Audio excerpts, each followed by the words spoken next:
आज जानते हैं पर्यावरण के बारे में। ओजोन परत का पतला होना।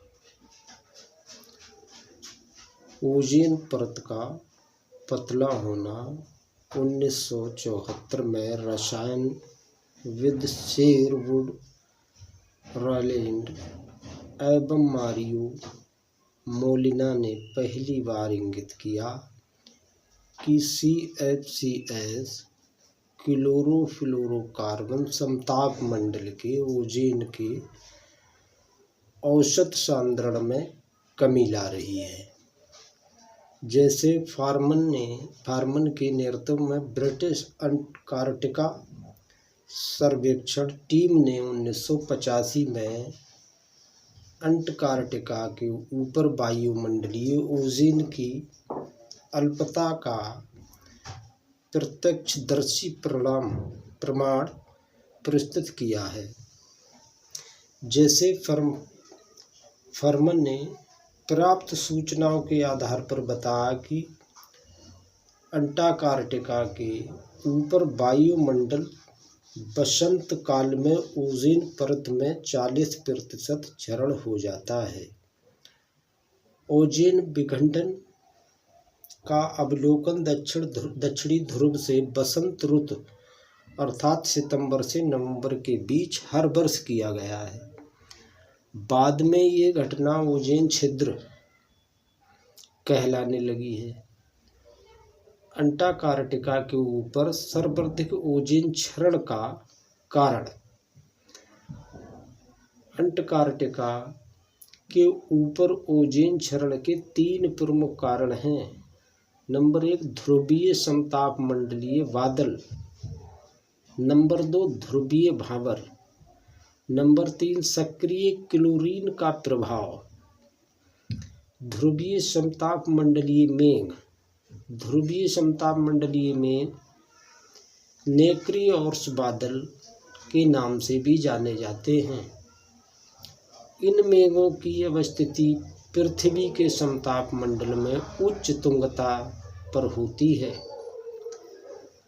17,000 फीट सामान्यतः समताप मंडल में अत्यधिक शुष्कता पाए जाने के कारण यहाँ पर बादलों का निर्माण नहीं होता। लेकिन शीत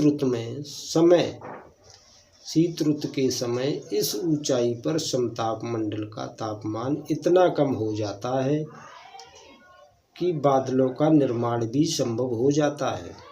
इन बादलों के कारण एक समान आकार के एवं छोटे होते हैं, जिनके द्वारा सूर्य के प्रकाश को एक समान तरीके से परिवर्तित किया जाता है। इस कारण ये बादल रंगीन होते हैं। इन बादलों को मदर ऑफ पर्ल भी कहा जाता है। ये बादल प्राकृतिक रूप से जल एवं नाइट्रिक अम्ल से निर्मित होते हैं। समताप मंडल में मानव द्वारा निःसृत CFC के कारण क्लोरीन की प्रचुर मात्रा पर पाई जाती है। इन बादलों के हिमरवे ओजोन विघटन हेतु सतह प्रदान करते हैं, जिनसे समताप मंडलीय संरचना में परिवर्तन होता है। ये हिमरवे निष्क्रिय क्लोरीन को सक्रिय क्लोरीन में परिवर्तित कर देते हैं, जो ओजोन क्षरण का कार्य शुरू कर देते हैं। ध्रुवीय भावर।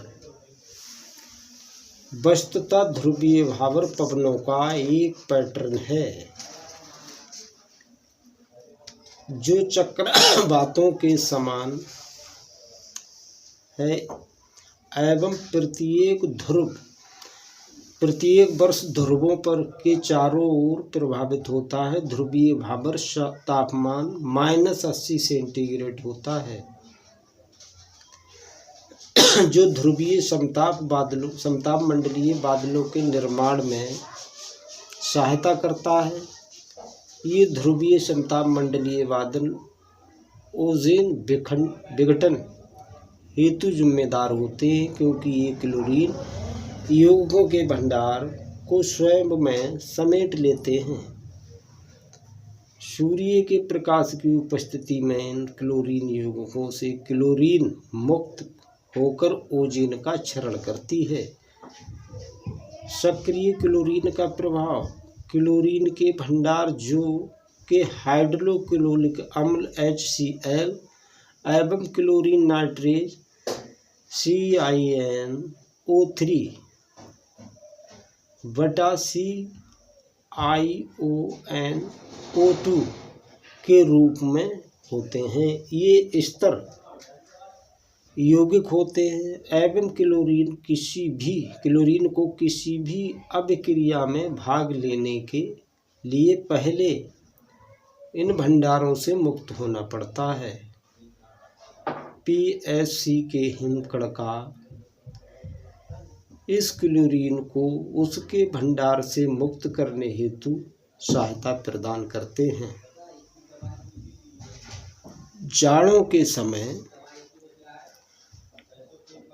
अंटार्कटिका में ओजोन परत की स्थिति: शीत ऋतु आते आते हवा अत्यधिक ठंडी होनी शुरू हो जाती है एवं तापमान -80 सेंटीग्रेड तक पहुंच जाता है। ये निम्न तापमान ध्रुवीय भूमंडलीय बादलों के ध्रुवीय समतापमंडलीय बादलों के निर्माण का कारण बनता है। इस निम्न तापमान पर ध्रुवीय भावर स्थिर होता है,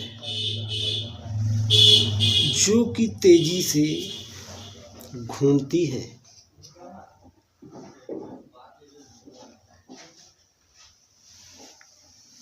तेजी से घूमती हुई हवा का घेरा होता है। पूरे ध्रुवीय क्षेत्र में शीत ऋतु में ये भावर स्थिर रहता है। इन भावरों के कारण तापमान इतना गिर जाता है कि ध्रुवीय समतापमंडलीय बादलों का निर्माण होने लगता है। ये ध्रुवीय समतापमंडलीय बादल ओजोन परत हितैषी क्लोरीन अक्रिय क्लोरीन को सक्रिय क्लोरीन में बदलने हेतु उपयुक्त सहायता उपलब्ध कराते हैं, जिससे आणविक क्लोरीन का निर्माण होता है। सितंबर में जब ऑस्ट्रल बसंत शुरू होता है, तब ध्रुवीय समतापमंडलीय बादल गायब हो जाते हैं, क्योंकि सूर्य के प्रकाश के लौटने से तापमान में वृद्धि शुरू हो जाती है। बसंत के समय अंटार्कटिका में ओजोन परत की स्थिति: बसंत ऋतु में जब सूर्य का प्रकाश तीव्र होता है, तो आणविक क्लोरीन 2 क्लोरीन परमाणुओं में टूट जाता है, जो तेजी से ओजोन क्षरण कर देते हैं। इस कारण अंटार्कटिका के ऊपर हर बसंत में ओजोन की सांद्रता में कमी आती है। ये अंटार्कटिका ओजोन छिद्र कहलाता है। अंटार्कटिका ओजोन छिद्र कहलाता है। अक्टूबर के समय ओजोन अपने न्यूनतम स्तर पर पहुंच जाता है। नवंबर में ध्रुवीय भावर टूटता है एवं मध्य अक्षांशीय अंटार्कटिका में समताप मंडल में ओजोन की मात्रा में वृद्धि हो जाती है। समताप मंडलीय ओजोन परत अपघटन का प्रभाव: ओजोन परत सूर्य की हानिकारक पराबैंगनी किरणें 220-320 तरंग दैर्घ्य को अवशोषित कर लेती हैं। अगर ये ओजोन परत विघटित हो जाए तो ज़्यादा पराबैंगनी किरणें पृथ्वी तक पहुँचेंगी। ज़्यादा मात्रा में पराबैंगनी किरणों का सामना करने से जैव मंडल पर हानिकारक प्रभाव पड़ सकता है, क्योंकि UV-B 290-320 nm किरणें ज़्यादा मात्रा में पृथ्वी की सतह तक आएंगी। इस कारण पृथ्वी के जैव मंडल पर निम्न प्रभाव पड़ेगा। समुद्री परतंत्र पर प्रभाव। फाइटोप्लैंक्टन जलीय आहार जाल के आधार का निर्माण करते हैं। UV-B विकिरण की ज़्यादा मात्रा फाइटोप्लैंक्टन के उत्पादन में कमी लाती है।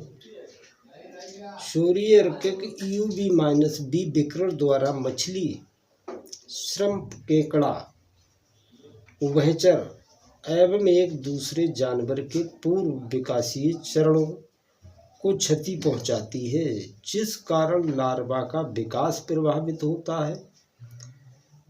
फाइटोप्लैंक्टन की संख्या में कमी से कार्बन डाइऑक्साइड की मात्रा बढ़ेगी, जिससे वैश्विक तापमान में वृद्धि होगी।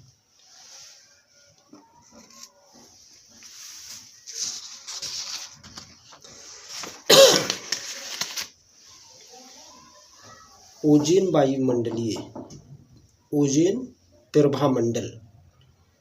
ओजोन विघटन की घटना अब अनजान नहीं रह गई, परंतु 2005 में कनाडा के टोरंटो विश्वविद्यालय के रसायन एवं भौतिक विभाग के एक अध्ययन दल JW कैंटमूर जॉन सैंपल द्वारा तिब्बत पठार के चारों तरफ अतिरिक्त ओजोन की उपस्थिति की बात सामने आई।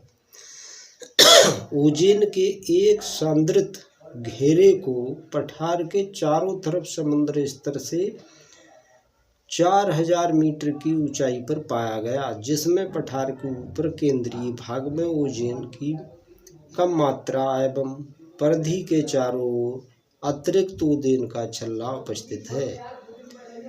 इस ओजोन की सांद्रता भारी रूप में प्रदूषित शहरों को ओजोन सांद्र की तरह थी, जिसमें पठार के ऊपर केंद्रीय भाग में ओजोन की कम मात्रा एवं परिधि के चारों ओर अतिरिक्त ओजोन का छल्ला उपस्थित है। जब किसी स्थान के ऊपर समताप मंडल में ओजोन का सांद्रण अधिक होता है एवं अंदर तथा बाहर की ओर कम होता है, तो ऐसी स्थिति को ओजोन हैलो प्रभामंडल कहते हैं।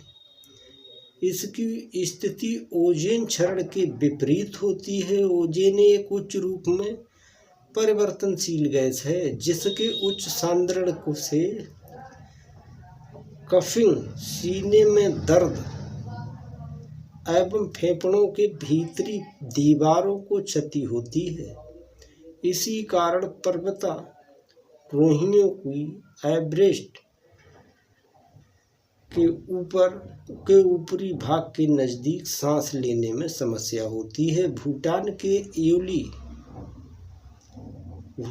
योलीला दर्रा से गुजरने पर पाया गया कि 3000-5000 मीटर की तुंगता पर ओजोन का स्तर बढ़ रहा है, जबकि सामान्य रूप से तुंगता में वृद्धि होने पर प्रदूषण स्तर में कमी आती है। वनस्पति पर प्रभाव। UV-B विकिरण के बढ़े हुए स्तर के प्रति अनुकूल की क्षमता के बावजूद पौधों की वृद्धि UV-B विकिरण द्वारा प्रत्यक्ष रूप से प्रभावित होती है।